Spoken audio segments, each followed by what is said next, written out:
Hi, my dear. This amazing story we have 3 parts. Don't miss out. Once upon a time, Peppa Pig and George Pig went on a fishing trip by the big blue lake. The sun was shining and the water sparkled like tiny diamonds. Birds chirped happily and gentle waves rocked their little boat. Peppa and George were very excited.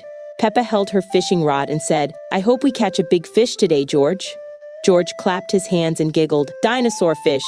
He held his tiny fishing rod, hoping to catch a fish too. Daddy Pig had packed them a small picnic. "Now remember, little ones, always be patient when fishing," he had told them before they left. Peppa and George nodded, excited for their big adventure. They cast their fishing lines into the water and waited. The sky was bright and blue and everything felt peaceful. George hummed a little tune while Peppa watched the water closely. Suddenly, George felt a tiny tug on his line.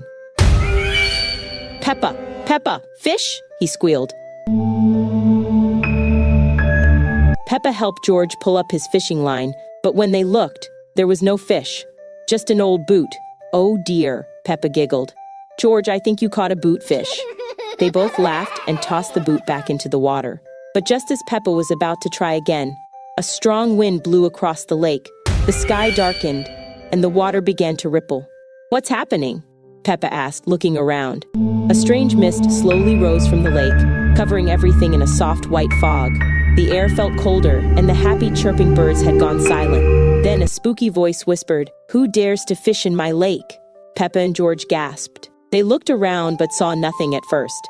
The mist swirled, and suddenly something started rising from the water. A ghostly figure appeared, a mermaid with glowing eyes and long flowing silver hair.